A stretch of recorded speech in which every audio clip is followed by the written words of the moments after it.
Chapter 2: How Creative Visualization Works.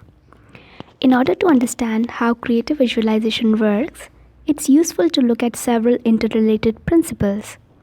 First, the physical universe is energy.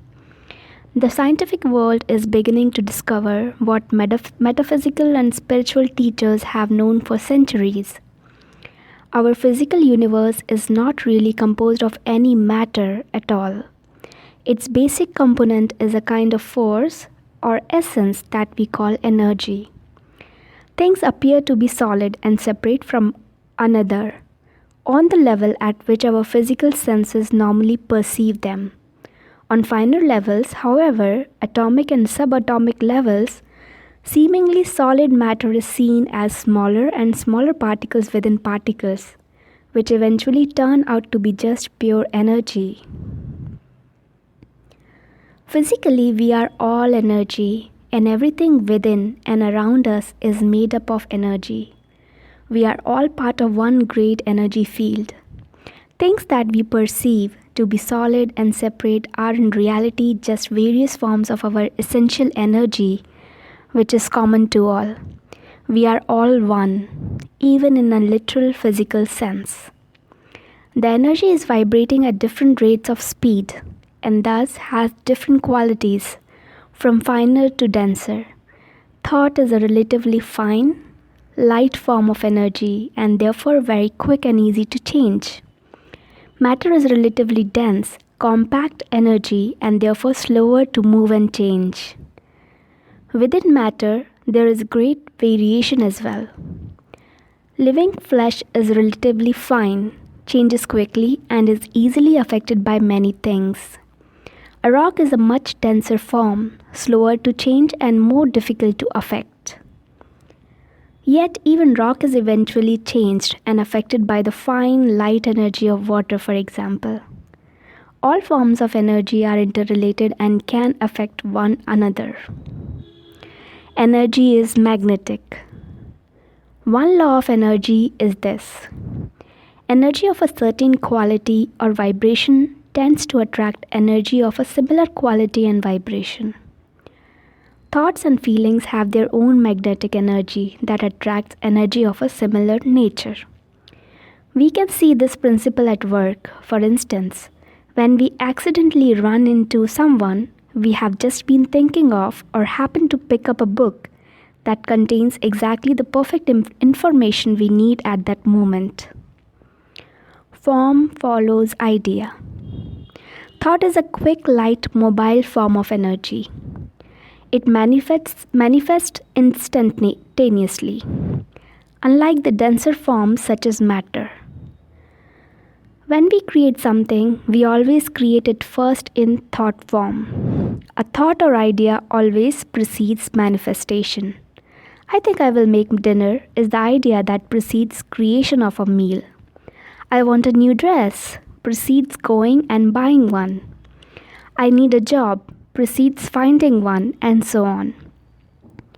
An artist first has an idea or inspiration, then creates a painting. A builder first has a design, then builds a house. The idea is like a blueprint. It creates an image of the form, which then magnetizes and guides the physical energy to flow into that form, and eventually manifest it on the physical plane. The same principle holds true even if we do not take direct physical action to manifest our ideas. Simply having an idea or thought, holding it in your mind, is an energy that will tend to attract and create that form on the material plane. If you constantly think of illness, you may eventually become ill.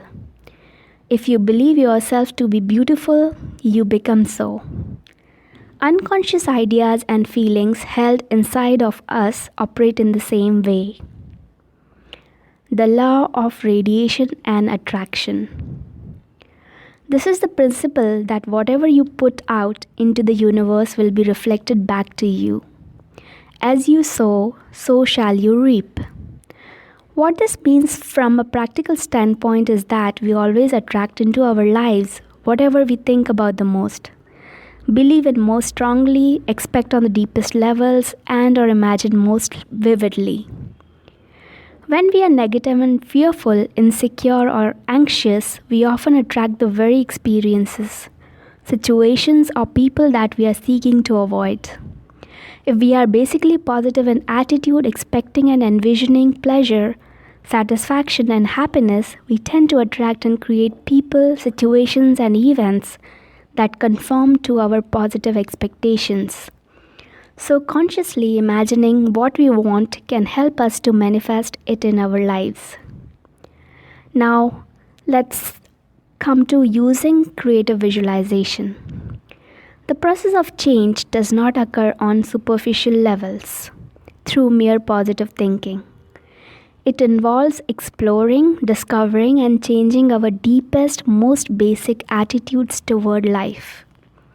That is why learning to use creative visualization can become an experience of deep and meaningful growth. In the process, we often discover ways in which we have been holding ourselves back, blocking ourselves from achieving satisfaction and fulfillment in our lives through our fears and unconscious beliefs. Once seen clearly, these limiting attitudes can often be dissolved through the creative visualization process, leaving space for us to find and live a natural state of greater happiness, fulfillment, and love. At first, you may practice creative visualization at specific times and for specific goals. As you get more in the habit of using it and begin to trust the results it can bring you, you will find that it becomes an integral part of your thinking process.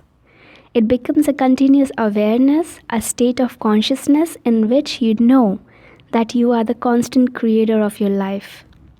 That is the ultimate point of creative visualization, to make every moment of our lives a moment of wondrous creation, in which we are just naturally choosing the best, the most beautiful, the most fulfilling lives we can imagine.